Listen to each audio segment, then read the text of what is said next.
আদম নবী থেকে কিয়ামত পর্যন্ত যত মানুষ আসবে সবার নামে একটা করে জান্নাত আল্লাহ বানিয়ে রেখে দিয়েছে। এখান থেকে বোঝা যায় আবু জেহেলের নামেও জান্নাতে বাড়ি আছে, ফেরাউনের নামেও জান্নাতের বাড়ি বরাদ্দ আছে, তোস্তেমা নাসরিনের নামেও আছে না নাই? হাদিরে যে খুন করছে হের নামেও আছে। ইসলামের দুশ্মন কাফের মুশরিক বেদিন, দিনের শত্রু মুসলমানদের শত্রু, সবার জন্য জান্নাতি বাড়ি আছে না নাই? কিন্তু সবাই জান্নাতি বাড়ির উপযুক্ত নয়। জান্নাতে যাইতে হলে টিকেটের দরকার, টিকেট লাগবে। জান্নাতে যাইতে গেলে চাবি লাগবে, জান্নাতে যেতে গেলে কিছু সার্টিফিকেট লাগবে, ঠিক কিনা? বাড়ি যতই থাকুক, যদি আপনি দলিল দেখাতে না পারেন বাড়ি ভোগ করা যাবে? আপনি দাবি করলেন এই বাড়িটা আমার, তখন আদালত বলবে তোমার দলিল দাও, ওয়ারিশি সূত্রে মালিক না কিনা খরিদ সূত্রে মালিক, দলিল দাও। RSCS BS কি আছে দেখবে না, এগুলি দাবি করলো কিন্তু দলিল নাই, এই বাড়ি পাওয়া যাবে না। যদি আল্লাহ আবু জেহেলের নামে বাড়ি না বানাইতেন, আবু জেহেল বলতো আমি যে নাফরমানি করবো এটা তো আপনি নিজেই করাইছেন, এই জন্য ওই যে জাহান্নামে আমার বাড়ি রাখছেন।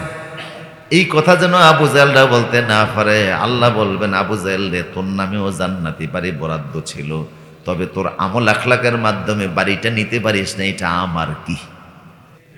কথা বলেন ঠিক কিনা? আমার কোনো দোষ আছে?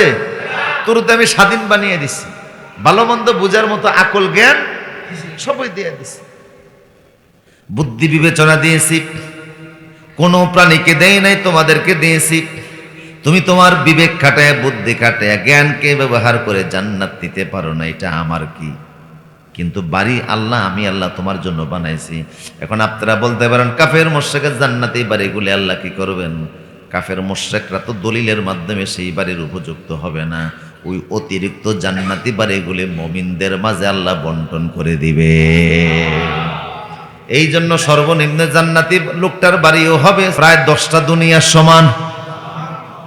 আর একটু জোরে বলুন, সর্বনিম্ন জান্নাতি বাড়িটাও হবে 10টা দুনিয়ার, পুরা বাড়িটাই হবে লিবনাতুন মিন যাহাবিন ওয়া লিবনাতুন মিন ফিদ্দাতিন মিলাতুহাল মিসক। পুরা বাড়িটা স্বর্ণ এবং রূপা দ্বারা আল্লাহ বানিয়ে রাখবেন। ওই বাড়িটার ভিতরে 80,000 খাদেম থাকবে, 72 জন স্ত্রী থাকবে। সুবহানাল্লাহ বলেন। যুব সমাজ কোন দিকে যাও?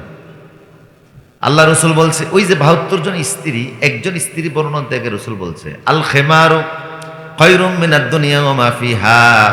ওই যে 72 জন স্ত্রী আল্লাহ জান্নাতে তোমারে দেয়া দেবে, ওই স্ত্রী ওই মহিলার শরীরের স্বর্ণ নয়, গহনা নয়, অলংকার নয়, কাফন নয়, মাথার চুলগুলি ঢাকার জন্য সে যে ওড়নাটা ব্যবহার করতেছে, ওই ওড়নার মূল্য সারা দুনিয়া বিক্রি করলেও দেওয়া যাবে না। কিসের মূল্য? ওড়নার মূল্য। এগুলি শোনার পরে এরপরে কেলিগে 14 ফেব্রুয়ারির দিকে দৌড়ে আল্লাহ ভালো জানে। মুসিবত। পাগল হবা তো জান্নাতের কথা বলেন না কা? পাগল হয়ে যাওয়া জান্নাতের জন্য কিসের দুনিয়ার পাগল? হাদি তো ঠিকই জান্নাতের পাগল হইছে। কি বিপ্লবী কথা, কি বিপ্লবী চেতনা, পুরা বাংলাদেশ এক করে লাইছে।